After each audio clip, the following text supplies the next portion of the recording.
तो hello everybody, welcome to my fresh new video. तो guys आज हम देखने वाले हैं हॉरर एनिमेशन वीडियो। तो फटाफट से बिना किसी देरी के इस वीडियो को स्टार्ट करते हैं। भाई साहब कितना डरावना है, शुरू में ही डरावना लग रहा है मेरे को तो। Hotel soulful, haunted hotel in Rajasthan.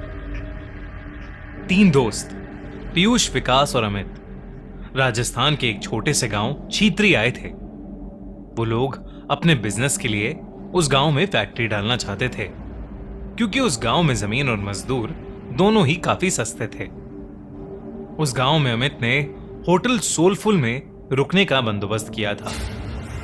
Hotel soulful एक भाई छोटा सा साहब होटल था। कितना, कोई मुझे लगता है आलीशान यहीं बाथरूम से नहीं थे इनकी उसमें। भूतिया कहानी चालू बस होगी। ईंट से बनी सफेद रंग की एक मंजिला इमारत और नीचे खाने का एक वेज रेस्टोरेंट, जिसमें भी टेबल और भाई दरवाजों पर साहब, धूल लगी हुई थी। भाई जाले बने जैसे हुए हैं या वहां तो का जाले, चूल्हा हफ्तों से जला ही नहीं था। स्पाइडर के जाले जैसे बने ही हुए वो भाई लोग साहब इधर होटल तो। पहुंचे तो उन्होंने देखा कि वहां कोई स्टाफ ही नहीं था। बस वॉचमैन के नाम पर एक बूढ़े से चाचा बैठे थे, जो अपनी बीड़ी पी रहे थे। पीयूष और विकास दोनों ही अमित को डांटने लगे, क्योंकि होटल बुक करने की जिम्मेदारी अमित की थी और वो होटल एकदम थर्ड क्लास लग रहा था। उनकी बातों को सुनते हुए वो वॉचमैन चाचा उन तीनों के पास हंसते हुए आए और उनसे पूछने लगे कि क्या वो होटल सोलफुल में ही रुकने वाले हैं। उन तीनों ने सर हिलाकर हाँ कहा और चाचा जोर से हंस पड़े। हंसते हंसते ही फिर उन्होंने चलना शुरू किया और कुछ गुनगुनाते हुए वहां से चले गए। उन तीनों ने उस वॉचमैन चाचा को पागल समझकर उनकी बात पर ध्यान नहीं दिया। तभी रिसेप्शन पर एक आदमी आया, छोटे कद का, घनी मूंछों वाला। उसने उन्हें रूम की चाबी दे दी। वो लोग ऊपर अपने कमरे में गए, अपना सारा सामान रखा और कुछ देर आराम करने लगे।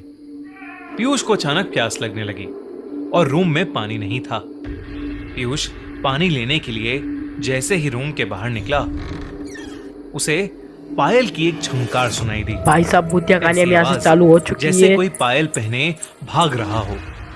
पीयूष घबरा गया। उसको ये बात बेहद अजीब लगी, क्योंकि उस होटल में कोई और नजर नहीं आ रहा था।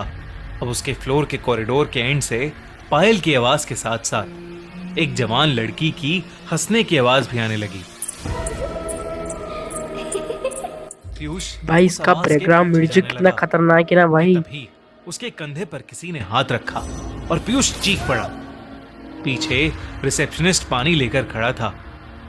पीयूष ने अपनी बौखलाहट में उस रिसेप्शनिस्ट को डांटा और पानी लेकर वापस अपने रूम में चला गया। देर रात विकास रूम के बाहर होटल की बालकनी में खड़ा अपनी गर्लफ्रेंड से बात कर रहा था। उस बालकनी से हाईवे का लंबा रास्ता साफ दिखाई देता था।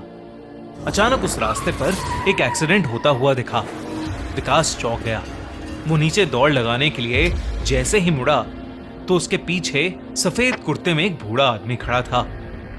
उस आदमी की लंबी सी सफेद दाढ़ी थी भाई और कितना मुंह पर डरावना लग ढेर रहा है ना सारी ये झुर्रियां बंदा। थीं। विकास उस आदमी को देखकर घबरा गया था, क्योंकि वो आदमी सिर्फ हाईवे की ओर देखकर मुस्कुरा रहा था।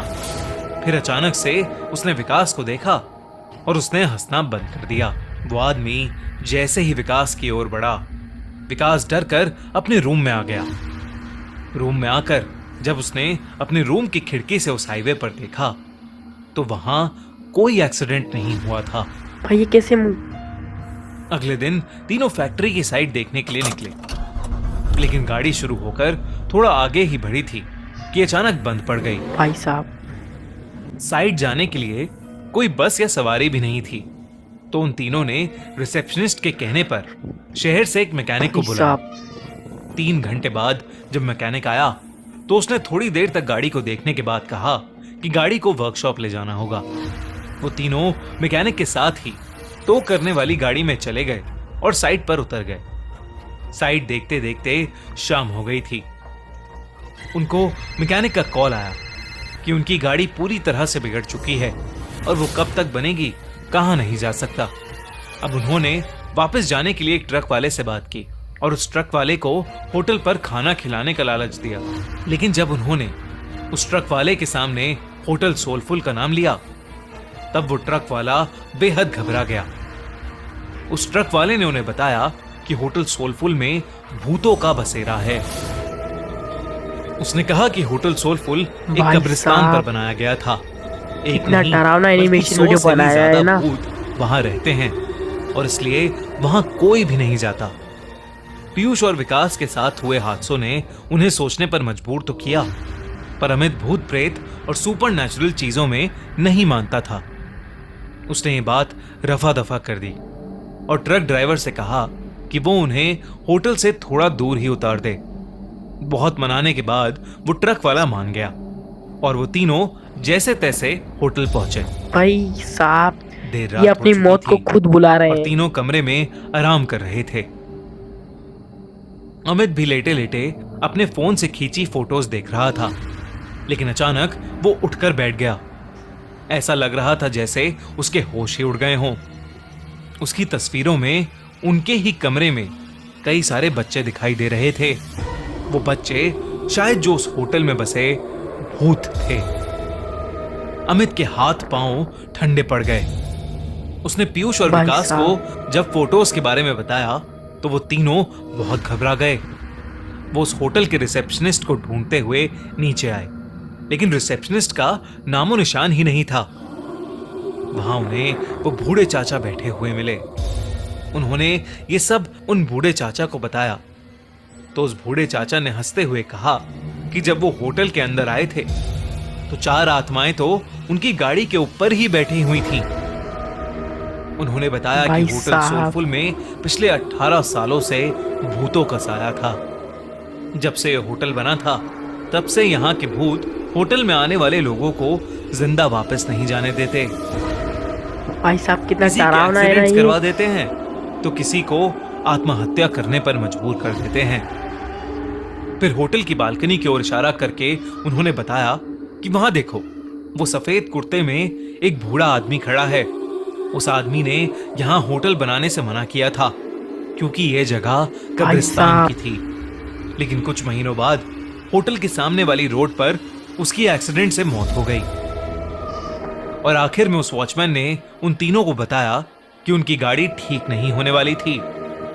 वो गाड़ी अपने साथ कई साए ले गई थी। होटल में रहने वाले उन बच्चों की आत्माओं को वो गाड़ी पसंद आ गई थी और शायद इसलिए वो तीनों अब तक जिंदा भी थे। उस बूढ़े वॉचमैन ने उनसे अपनी जान बचाकर वहां से निकल जाने को कहा। ये सब बातें सुनकर उन तीनों के पसीने छूट गए। उन्होंने फैसला किया कि वो अभी की अभी होटल से निकल जाएंगे। भाई कैसे निकलेंगे भाई, गाड़ी नहीं उनके पास। निकल ही रहे थे कि तभी उन्हें वो रिसेप्शनिस्ट मिला। वो तीनों उसे धक्का मार के वहां से तेजी से भागे। हाईवे पर आकर वो लोग आगे जा रही गाड़ियों से लिफ्ट मांगने लगे, लेकिन कोई गाड़ी भाई कैसे रुकेगी, वो बहुत भूतिया होटल है। तभी वो रिसेप्शनिस्ट उनके पास आया और हाफते हुए उनसे पूछा कि वो लोग भाग क्यों रहे थे। रिसेप्शनिस्ट उन्हें होटल में वापस अंदर आने के लिए कहने लगा और तब अचानक से हवा के झोंके से उसका मफलर उड़ गया और उन तीनों को उसके गले में फांसी के फंदे का निशान दिखाई दिया। उन तीनों के पैरों तले जमीन खिसक गई। वो समझ गए कि शायद यहाँ सभी मर चुके हैं और कोई भी जिंदा नहीं है। तीनों डर के मारे हाईवे के रास्ते पर भागने लगे। भागते भागते जब कुछ दूर तक पहुंच गए तो उन्होंने पीछे पलट कर देखा। हवा में कई सारे भूत उस होटल के चक्कर लगा रहे थे और रोड पर खड़े वो वॉचमैन और रिसेप्शनिस्ट उन्हें देखकर अजीब तरीके से मुस्कुरा रहे थे। चीतरी गांव के बारे में बात करने से आज भी वो तीनों बेहद घबराते हैं। उनकी जान तो बच गई, पर जिंदगी भर के लिए उनके मन में उस जगह का डर बैठ गया। तो गाइस, आज की वीडियो इतनी थी। मिलते हैं किसी और वीडियो में, तब तक के लिए सब्सक्राइब कर लो और लाइक कर लो। और हाँ,